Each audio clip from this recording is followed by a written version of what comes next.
यानंतरची बातमी भोंदू अशोक खरात संदर्भातली। भोंदू अशोक खरातचं ईशान्यवर्ती मंदिर पुन्हा एकदा चर्चेत आलेलं आहे। पर्यटन स्थळांच्या यादीमध्ये नसताना सुद्धा कोट्यवधींचा निधी हा दिला गेला। प्रादेशिक पर्यटन विकास योजनेतून 1,04,00,000 रुपयांचा निधी देण्यात आला। निधीसाठी प्रस्ताव कोणी दिला याची माहिती उपलब्ध नाहीये। प्रशासनाकडे संबंधित कागदपत्रांची सुद्धा स्पष्ट माहिती नाहीये। देवस्थानच्या निधीचा प्रस्ताव अचानकपणे गायब झाल्याची चर्चा निर्माण झाली।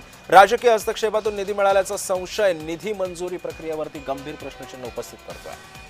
या संदर्भात अधिक माहिती जाणून घेऊयात। माझे सहकारी किरण गोटूर सध्या आपल्या सोबत आहे। किरण, कोणतीही यादीमध्ये नाव नसताना याला निधी दिला जातो, काय माहिती आहे? सिद्धेश, खरं तर या सगळ्या प्रकरणामध्ये दिवसेंदिवस अनेक धक्कादायक खुलासे होताना आपल्याला बघायला मिळतोय।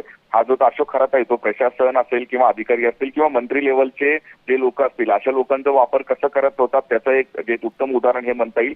कुठल्याही पर्यटनाच्या ज्या यादीत नसताना 1,05,00,000 रुपयांचा जो निधी आहे या जे अशोक खरातच्या मिरगाव भागातील जे ईशानेश्वर मंदिराला मंजूर झालेला असल्याची माहिती मिळत आहे। आणि या संपूर्ण परिसरामध्ये विविध विकास कामांसाठी हा निधी दिला गेल्याची चर्चा आहे। पण कुठल्याही पद्धतीच्या पर्यटनाच्या यादीमध्ये म्हणजे अ, ब, क अशा पद्धतीचे 3 लेवलचे पर्यटन स्थळ असतात। अशा तिन्ही लेवलमध्ये या मंदिराची जे आहे नाव नाहीये किंवा या संपूर्ण जे यादीमध्ये नाव नाहीये। असं असताना सुद्धा प्रशासनाकडनं 1,05,00,000 रुपयांचा निधी जो आहे तो विकास कामांसाठी मंजूर करण्यात आलेला आहे।